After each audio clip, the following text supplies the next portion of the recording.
Mis estimados amigos, hermanos, bienvenidos a esta escuela bíblica de los sábados. Damos gracias a Dios por este esplendoroso día, por este maravilloso día que nos ha regalado, por este sábado maravilloso, donde el Señor se manifiesta grandemente en la vida de cada uno de nosotros.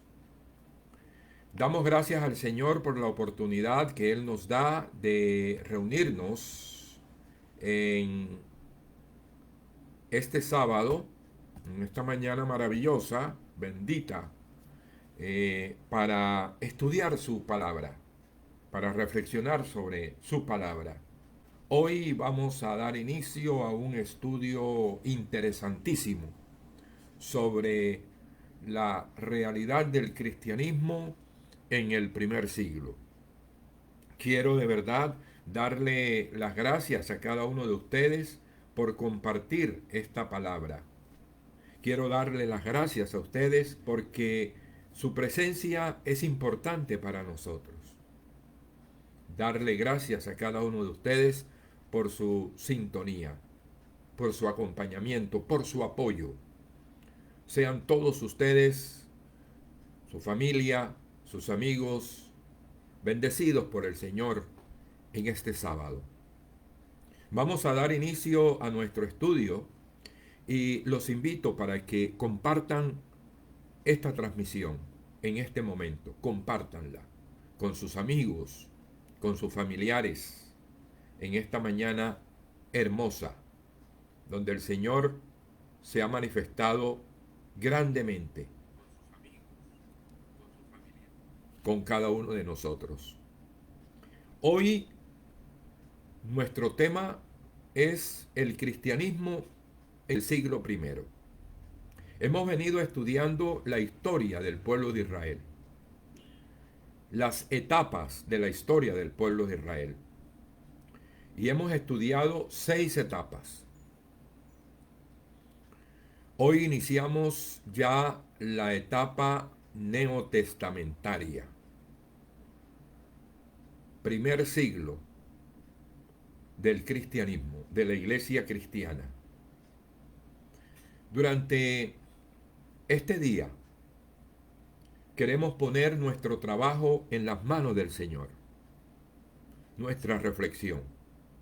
Gracias a cada uno de ustedes por que se conectan. Gracias a cada uno de ustedes por su presencia importante para nosotros. El cristianismo en el siglo primero. Dos acontecimientos importantes marcaron este siglo. El primer acontecimiento, la muerte de Jesús. Jesús, el Nazareno, es crucificado.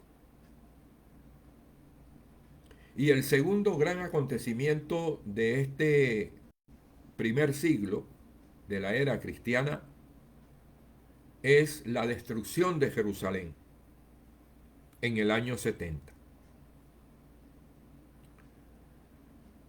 Estos dos acontecimientos dividen los primeros años de la historia cristiana en 3 etapas. Veamos entonces cuáles son esas 3 etapas. La primera de ellas, la vida de Jesús, es decir, el Jesús histórico. Podríamos ubicar esta etapa entre los años 6 antes de Cristo al año 30 después de Cristo. La segunda etapa de este primer siglo la denominamos la segunda generación apostólica.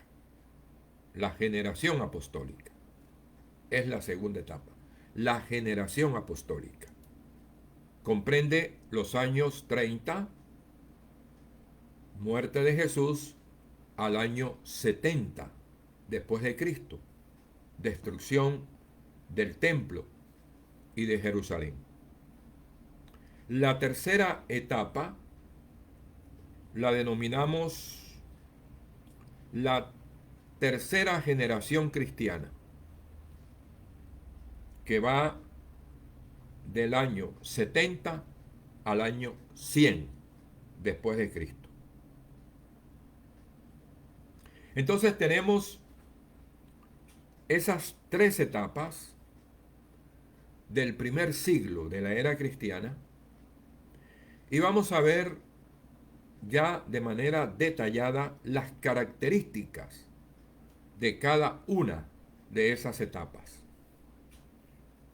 Gracias al reverendo Luis Alberto Corzo Báez, gracias a doña Isabel Bravo Ríos, gracias a Miriam Abuchar, gracias a todos los que a esta hora nos acompañan en esta escuela bíblica de los sábados.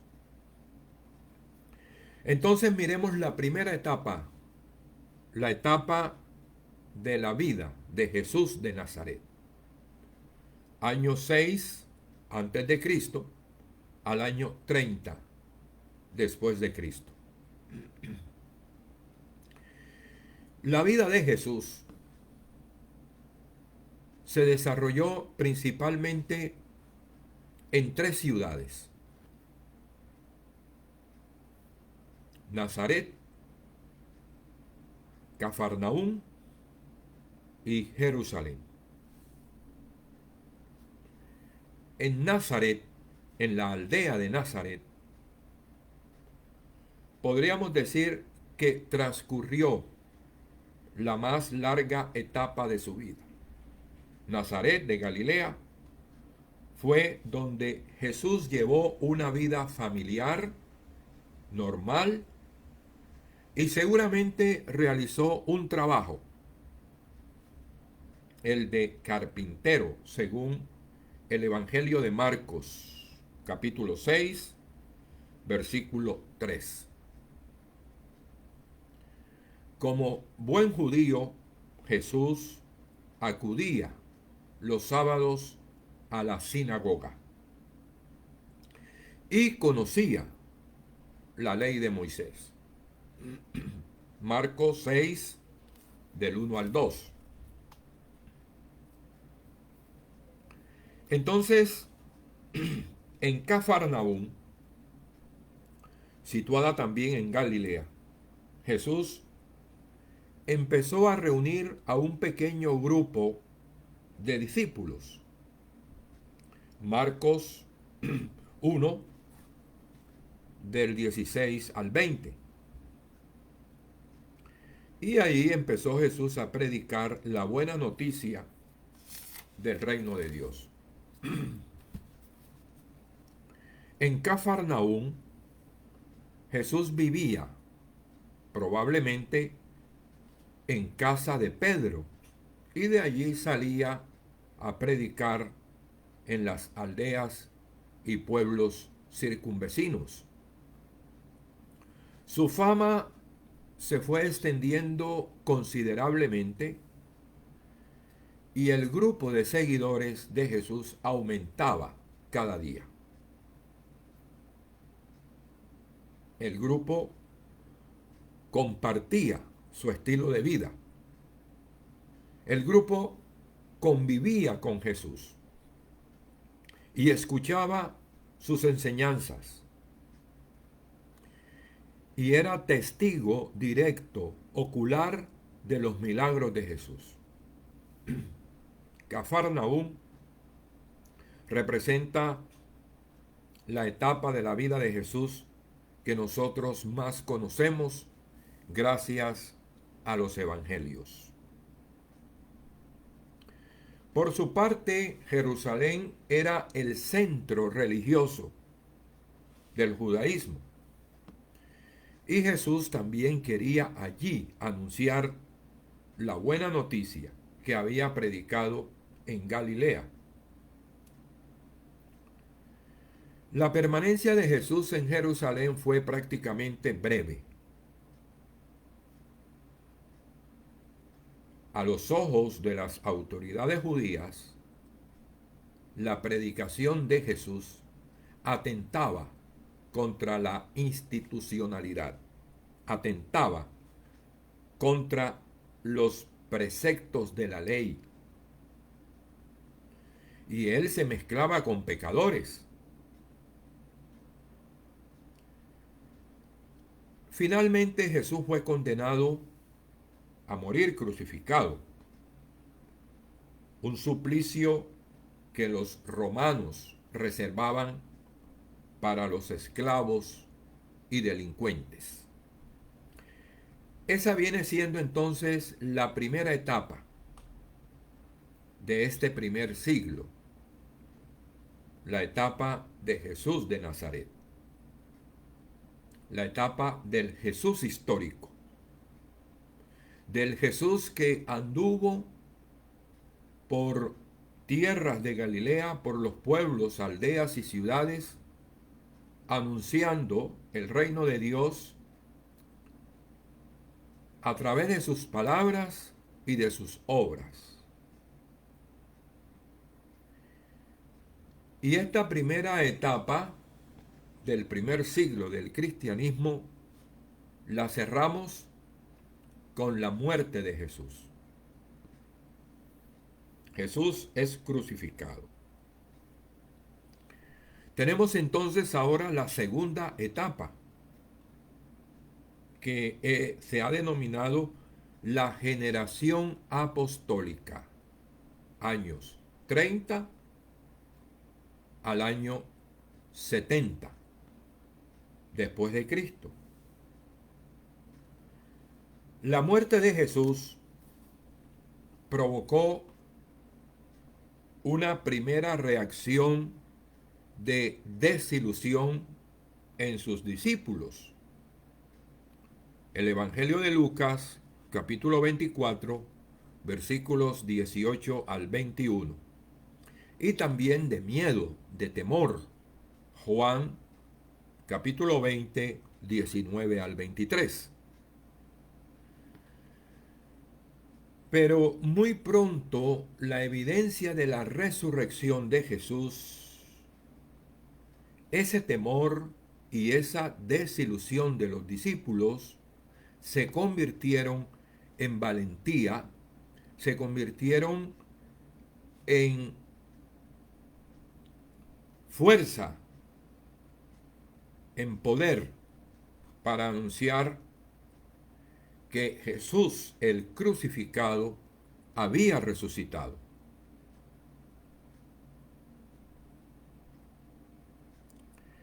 Este grupo de discípulos que había seguido a Jesús fue el núcleo de la primera comunidad cristiana. La muerte de Jesús en un primer momento desanimó a los apóstoles, a los discípulos.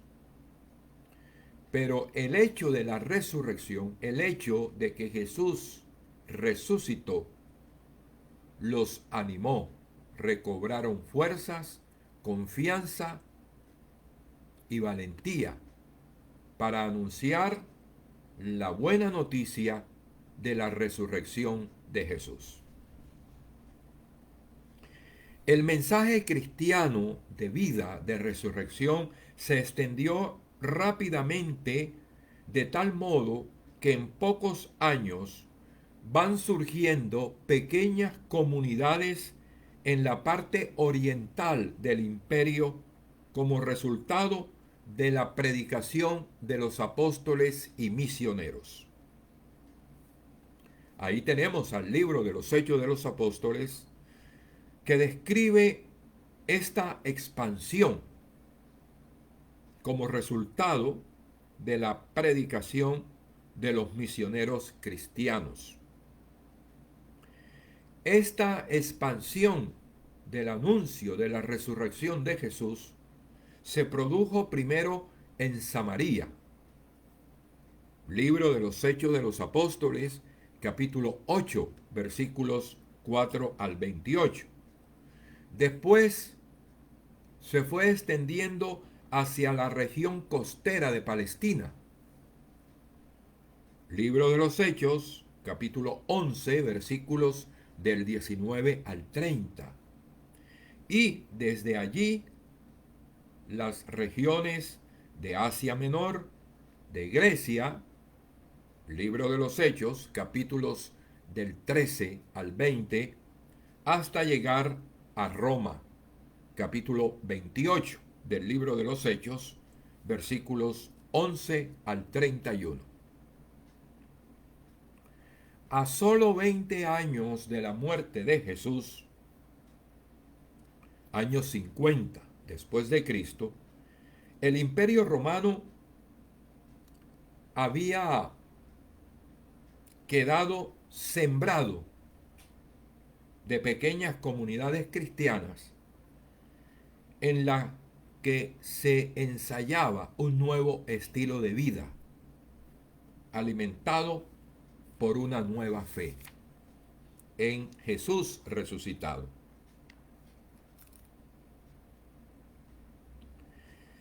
Entonces, podríamos nosotros decir que entre esos grupos de misioneros estaban en primer lugar la comunidad de Jerusalén, Iglesia Madre, y con ella el grupo de los apóstoles. Primer grupo, comunidad de Jerusalén y apóstoles.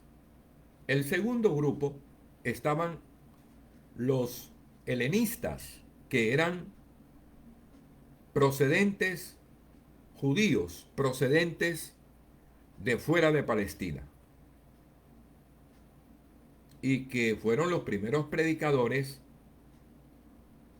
a los no judíos en Samaria y Antioquía. Y fueron ellos los que apoyaron al apóstol Pablo.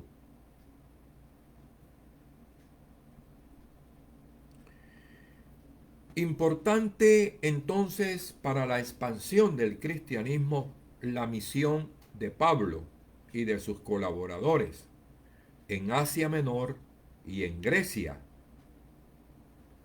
ciudades helenísticas como Corinto, Éfeso, Tesalónica, etcétera, etcétera. Tenemos entonces así la segunda etapa, generación apostólica, años 30 al año 70 después de Cristo, cuando ocurrió la destrucción de Jerusalén. Y la tercera etapa se ha denominado la segunda generación cristiana, años 70 al año 100 después de Cristo. La destrucción de Jerusalén en el año 70 coincidió con la desaparición de los apóstoles que habían conocido a Jesús. Entonces, por ejemplo, Santiago, el mayor, hijo de Zebedeo y Salomé, fue el primer mártir de los apóstoles decapitado que había conocido a Jesús. En el año 44 después de Cristo. Santiago el menor, hermano de Mateo el evangelista y primer obispo de Jerusalén, fue lapidado hasta morir en el año 62. Bartolomé igualmente murió. Andrés, hermano de Pedro, murió en una cruz en forma de X el año 63, exactamente el 30 de noviembre. Murió en Grecia. Judas Tadeo, hermano de Alfeo, murió en el año 62. Juan, el apóstol y evangelista, murió en Éfeso en el año 99 aproximadamente. Y así, por ejemplo, Simón el cananeo murió en el año 65. Otras versiones dicen que murió en el año 107.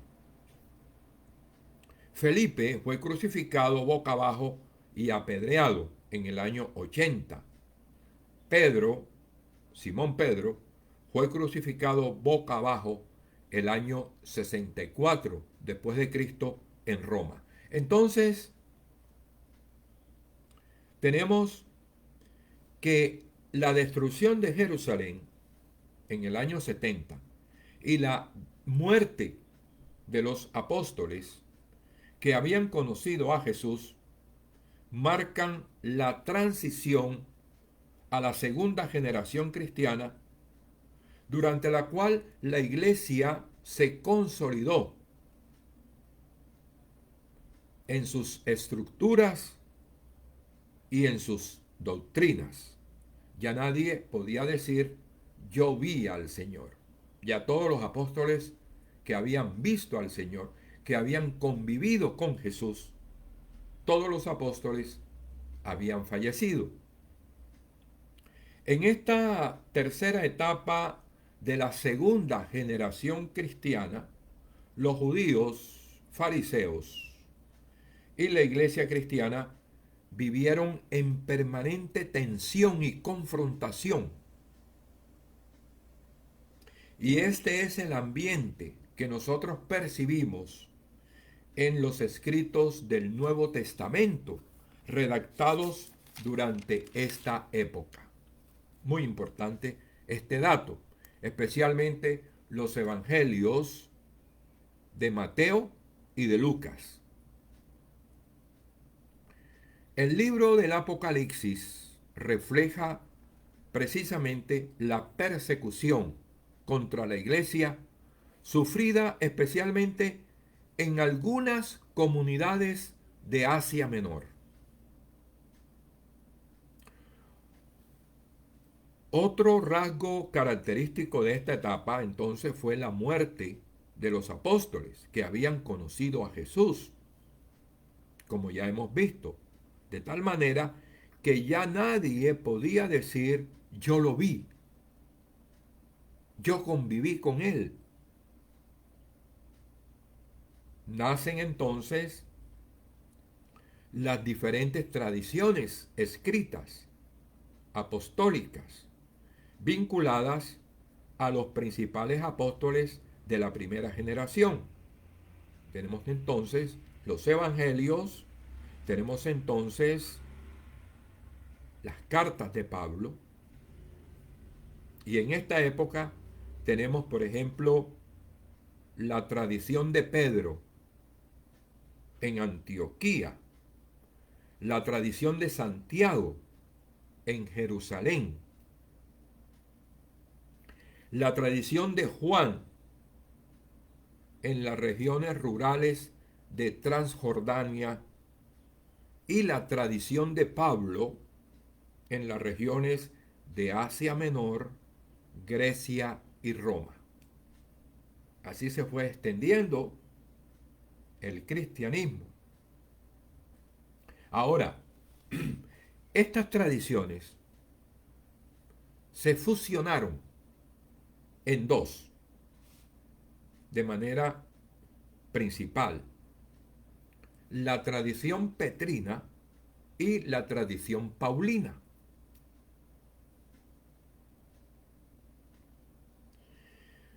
Durante esta etapa, la iglesia va creciendo, la iglesia va madurando.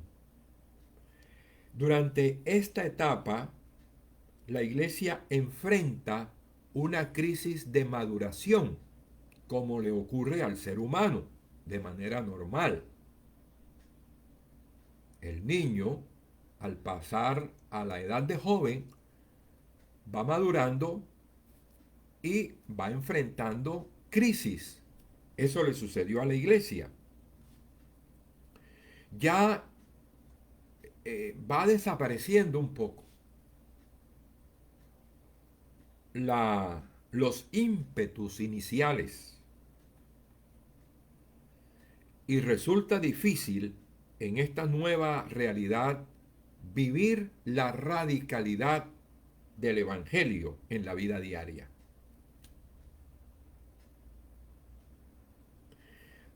Las cartas de Pablo son, digamos, un testigo fehaciente de esta realidad. Las comunidades cristianas, las primeras comunidades cristianas, tuvieron que afrontar dentro de su seno, dentro de ellas mismas, tuvieron que enfrentar crisis internas, sumando las crisis externas. Entre ellos mismos habían problemas y tenían problemas también con otros grupos que no pertenecían a las comunidades cristianas. Ahí tenemos las cartas de Pablo, donde podemos nosotros apreciar cómo dentro de las comunidades cristianas hubo divisiones. Unos eran de Apolo, otros eran de Pablo, y encontramos problemas profundos entre los líderes de esas comunidades también. Y existía entonces la tentación de los cristianos de acomodarse al mundo y perseverar en la fe auténtica. En este ambiente se escriben la mayor parte de los libros del Nuevo Testamento con un propósito: conservar la fe, conservar fielmente la tradición, de no perder nunca, jamás, la radicalidad del Evangelio, de no acomodarse al mundo, de defender, preservar, conservar la tradición original del cristianismo.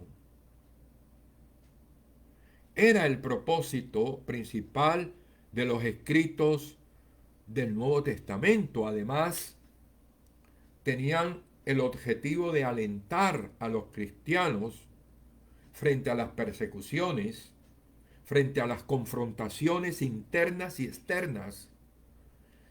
Tenían el propósito de consolidar, de fundamentar, de sostener, de fortalecer la fe de aquellas comunidades. Evangelio de Lucas, capítulo 1, versículo 4, o el Evangelio de San Juan, capítulo 20, versículos 30 al 31. Lucas, capítulo 1, versículo 4 dice: ¿cuál era el propósito del Evangelio lucano? Para que llegues a comprender la autenticidad de las enseñanzas que has recibido. Es decir, los evangelios y las cartas de Pablo y las cartas llamadas católicas y el libro del Apocalipsis tenían un solo propósito: defender, sostener, alentar a los cristianos que se encontraban muchas veces desilusionados, porque dentro de las comunidades hubo muchos intereses personales que se enfrentaban unos contra otros. No era, no eran comunidades perfectas. La iglesia perfecta la encontraremos en el cielo, llamada la iglesia triunfal. Pero la iglesia terrenal que peregrina en esta tierra es una iglesia imperfecta porque está conformada por seres humanos imperfectos. Y eso no es de ahora, eso es desde siempre. Incluso la comunidad de Jesús, los apóstoles, hubo también de manera interna problemas. Apóstoles que traicionaron a Jesús, Judas lo vendió, querían ser los primeros en los puestos. Entonces, las cartas de Pablo, los evangelios, el propósito fundamental era precisamente encauzar la fe, alentar, alimentar nuestras almas.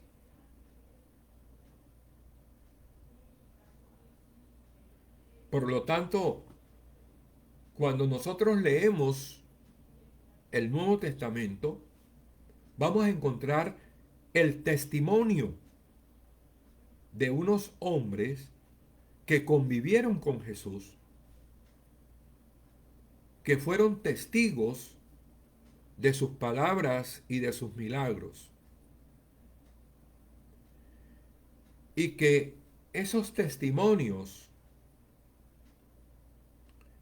que ellos anunciaban, primero de manera oral, predicando, luego fueron escritos en esta tercera etapa del primer siglo del cristianismo.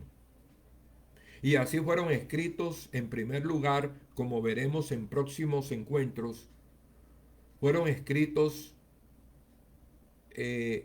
por ejemplo, las cartas de Pablo. Luego fueron escritos los evangelios y así sucesivamente.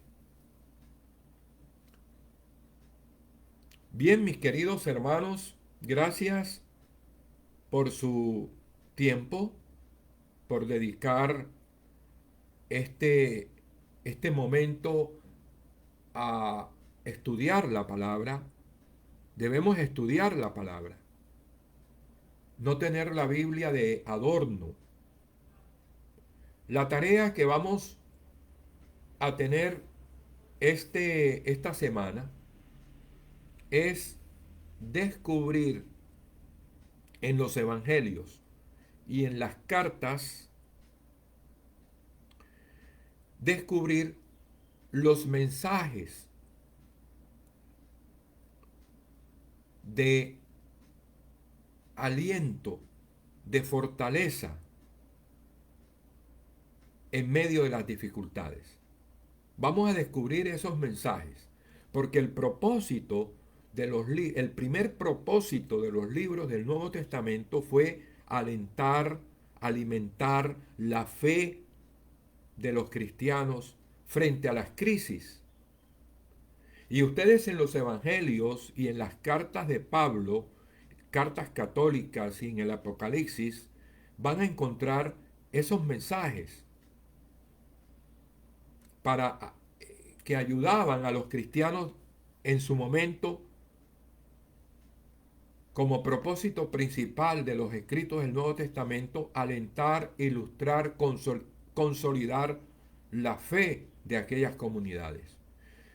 Un ejemplo, Lucas capítulo 1, versículo 4.